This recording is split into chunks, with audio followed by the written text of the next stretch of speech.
Hi friends, welcome to needle dozen. ನಾನಿವತ್ತು ನಿಮಗೆ ಸೀರೆ ಕುಚ್ಚು ಕಟ್ಟೋದಕ್ಕೆ ಈಸಿಯಾಗಿ ಹೇಗೆ ನೀವು ಪ್ರಿಪೇರ್ ಮಾಡ್ಕೋಬೋದು ಅನ್ನೋದನ್ನ ತೋರಿಸ್ತೀನಿ. ನಾನು ಹೇಗೆ ತಯಾರಿ ಮಾಡ್ಕೊಳ್ತೀನಿ ಅನ್ನೋದನ್ನು ನಿಮ್ಗೆ ತೋರಿಸ್ಕೊಡ್ತಾ ಇದ್ದೀನಿ. ಈ ಸ್ಟಿಕ್ನ ಇಟ್ಕೊಂಡು ನಾನು ಹೇಗೆ ಕುಚ್ಚು ಕಟ್ತೀನಿ ಅನ್ನೋದನ್ನ ನಿಮಗೆ ತೋರಿಸ್ಕೊಡ್ತಾ ಇದ್ದೀನಿ ಫ್ರೆಂಡ್. ಇವತ್ತು ನಾನು ಈ ಸ್ಟಿಕ್ ಎಷ್ಟು ಇಂಚಸ್ ಇದೆ ಅನ್ನೋದನ್ನ ನಿಮ್ಗೆ ಫಸ್ಟ್ ಹೇಳ್ಬಿಡ್ತೀನಿ. ಸೀರೆ ಬಂದು ಸೀರೆಗಿಂತ ಇದು 1 ಅಡಿ ಉದ್ದ ಇರಬೇಕು. ಆ ಕಡೆ 1 ಅಡಿ ಉದ್ದ, ಈ ಕಡೆ 1 ಅಡಿ ಉದ್ದ ಇರಬೇಕು. ಮತ್ತು ಈ ಸ್ಟಿಕ್ಕು ಎಷ್ಟು ಇಂಚ್ ಇರಬೇಕು ಅಂದರೆ 55 ಇಂಚಸ್ ಇರಬೇಕು. ಉದ್ದ ಬಂದು 55 ಇಂಚಸ್ ಇರಬೇಕು. ಅಗಲ ಬಂದು 3.5 ಇರಬೇಕು. 3.5 4 ಆದರೂ ಓಕೆ, 3.5 ಇದ್ದರೂ ಮಿನಿಮಮ್ 3.5 ಇರಲೇಬೇಕು. ಮತ್ತು ಸ್ವಲ್ಪ ವೆಯ್ಟ್ ಇರಬೇಕು. ಸ್ಯಾರಿ ಇದು ಸ್ಟಿಕ್ ಬಂದು ವೆಯ್ಟ್ ಇರಬೇಕು. ತುಂಬ ವೆಯ್ಟ್ಲೆಸ್ ಆದರೆ ಇದು ನೀಟಾಗಿ ಕುತ್ಕೊಳ್ಳಲ್ಲ.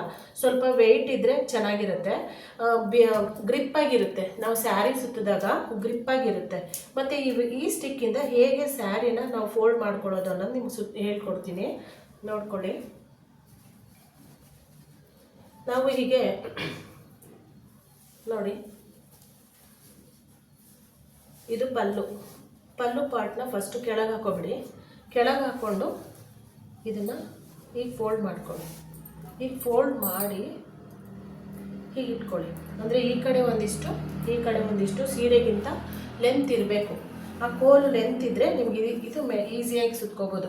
ಮತ್ತು ಈ ಸ್ಟಿಕ್ ಬಗ್ಗೆ ಇನ್ನೊಂದು ಸ್ವಲ್ಪ ಹೇಳಬೇಕು ಅಂದರೆ, ಈ ಸ್ಟಿಕ್ಕು ನೀವು ನಾರ್ಮಲಾಗಿ ತಂದಿದ ತಕ್ಷಣವೇ ಯೂಸ್ ಮಾಡೋಕ್ಕಾಗಲ್ಲ ಫ್ರೆಂಡ್. ಇದಕ್ಕೆ ನಾವು ಗಮ್ ಟೇಪ್ನ ಸುತ್ತಿದ್ದೀವಿ.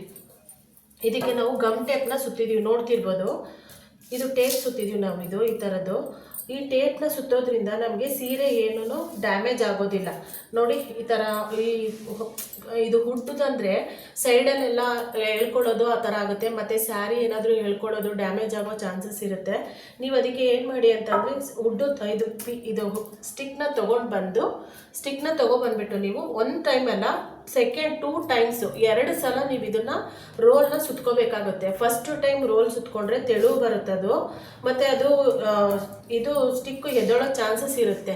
ಎಡ್ಜಲ್ಲಿ ಸ್ಟಿಕ್ಕು ಎದ್ದೊಳೋ ಚಾನ್ಸಸ್ ಇರುತ್ತೆ. ನೀವೇನು ಮಾಡಿ, ಸೆಕೆಂಡ್ ಟೈಮ್ 2 ಟೈಮ್ಸ್ನ ಇದನ್ನು ಟೇಪ್ನ ಸುತ್ಕೋಬೇಕಾಗುತ್ತೆ. 2 ಟೈಮ್ಸ್ನ ಸುತ್ಕೊಳ್ಳೋದ್ರಿಂದ ನಿಮಗೆ ಇದು ಎಲ್ಲೂ ಎದ್ದೊಳೋದಿಲ್ಲ. ನೋಡಿ, ಹೀಗೆ ಕೈ ಹಾಕಿ ಹೀಗೆ ಮಾಡ್ತಾ ಇದ್ದೀನಿ. ಎಲ್ಲೂ ಕೂಡ ನಿಮಗೆ ಈ ಅಂದರೆ ಇದು ಏನಂತಾರೆ, ಅದು ಹುಟ್ಟುದು ಪೀಸಸ್ ಎದ್ದು ಬರೋದಿಲ್ಲ. ಆಮೇಲೆ ನಮಗೆ ಸೀರೆಗೆ ಕೂಡ ಯಾವುದು ಕೂಡ ಡ್ಯಾಮೇಜ್ ಆಗೋದಿಲ್ಲ. ಓಕೆ, ಹೇಗೆ ಸುತ್ತೋದು ಅನ್ನೋದನ್ನ ನೋಡ್ಕೊಳ್ಳಿ. ನೋಡಿ, ಇಷ್ಟಿಟ್ಕೊಳ್ಳಿ. ಈ ಕಡೆ ಒಂದಿಷ್ಟು ಸೀರೆಗಿಂತ ಉದ್ದ ಇರಬೇಕದು.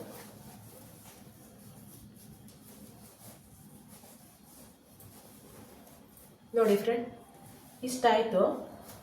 ಇಷ್ಟು ಸುತ್ತಾದ್ಮೇಲೆ ಹೀಗೆಲ್ಲ ನೀಟಾಗಿ ಎಳ್ಕೊಳ್ಳಿ. ಹೀಗೆ ನೋಡಿ, ಹಿಂಗೆ ಎಳ್ಕೊಂಡು ನೋಡಿ, ಕರೆಕ್ಟಾಗಿ ಇಲ್ಲಿಗೆ ಬಂತಿದ್ದು. ಇಲ್ಲಿಗೆ ಬಂದ ಮೇಲೆ ನೀವು ಇದನ್ನು ಈ ಎಡ್ಜ್ಗೊಂದು ನೋಡಿ, ಈ ಎಡ್ಜ್ಗೊಂದು 1 ನಿಮಿಷ ಫ್ರೆಂಡ್ಸ್. ನೋಡಿ,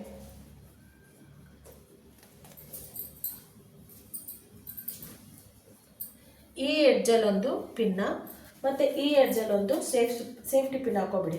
ಸೇಫ್ಟಿ ಪಿನ್ ಹಾಕೊಳ್ಳೋದ್ರಿಂದ ನಿಮಗೆ ಸೀರೆ ಕದಲೋದಿಲ್ಲ, ಗ್ರಿಪ್ಪಾಗಿ ಕುತ್ಕೊಳ್ಳುತ್ತೆ. ನೀವು ಯಾವ ಡಿಸೈನ್ ಆದರೂ ಸೀರೆನ ಯಾವ ಡಿಸೈನ್ ಆದರೂ ನೀವು ಕುಚ್ಚನ್ನ ಇಲ್ಲಿ ಹಾಕೊಳ್ತಾ ಹೋಗ್ಬೋದು. ಓಕೆ ಫ್ರೆಂಡ್ಸ್, ನಾನು ನಿಮಗೆ ಹೇಗೆ ಸೇಫ್ಟಿ ಪಿನ್ ಹಾಕೊಳ್ಳೋದು ಅನ್ನೋದನ್ನ ನಿಮ್ಗೆ ತೋರಿಸ್ಕೊಡ್ತೀನಿ.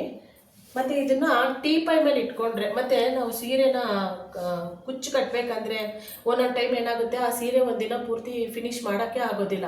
ಆ ಥರ ಫಿನಿಷ್ ಮಾಡೋಕ್ಕಾಗಲ್ಲ ಅಂತ ಅಂದಾಗ ನಾವು ಇದನ್ನು ಸೀರೆನ ಮತ್ತು ಟೀಪೈ ಮೇಲೆ ಇಟ್ಟಿದ್ರೆ ಏನಾಗುತ್ತೆ, ಅದನ್ನು ಎತ್ತೋದು, ಫೋಲ್ಡ್ ಮಾಡಿ ಇಡೋದು, ಅದೆಲ್ಲ ಪ್ರಾಬ್ಲಮ್ ಆಗುತ್ತೆ.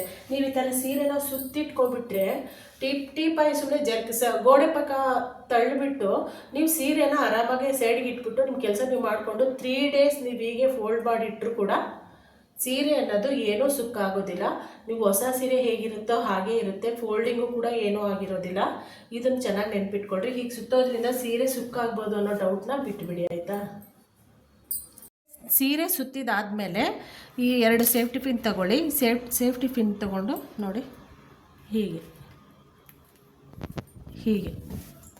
ಮತ್ತು ನೆಕ್ಸ್ಟು ಹೀಗೆಲ್ಲ ಹೇಳೋದು ಸರಿ ಮಾಡ್ಕೊಳ್ಳಿ ನಿಮ್ಮ ಹೈಟಿಗೆ ಸರಿಯಾಗಿ. ಹೀಗೆ ಪಿನ್ ಹಾಕ್ಕೊಳ್ಳೋದ್ರಿಂದ ನೋಡಿ ಎಷ್ಟು ನೀಟ್ ಆ್ಯಂಡ್ ಕ್ಲೀನಾಗಿ ಸೀರೆ ಆಯಿತು. ನೀವು ಆರಾಮಾಗೆ ಕುಚ್ಚನ್ನ ಹಾಕ್ಕೊಳ್ತಾ ಹೋಗ್ಬೋದು. ನೆಕ್ಸ್ಟ್ ನಿಮಗೆ ಹೇಗೆ ಇದಕ್ಕೆ ಕುಚ್ಚು ಹಾಕೋದು ಅನ್ನೋದನ್ನು ನಾನು ನಿಮಗೆ ತೋರಿಸ್ಕೊಡ್ತೀನಿ friends. Thank you for watching. Video ಇಷ್ಟ ಆದರೆ ದಯವಿಟ್ಟು ಸಬ್ಸ್ಕ್ರೈಬ್ ಮಾಡಿ, ಲೈಕ್ ಕೊಡಿ, ಬೆಲ್ ಐಕನ್ನ ಕ್ಲಿಕ್ ಮಾಡಿ. Thank you for watching friends.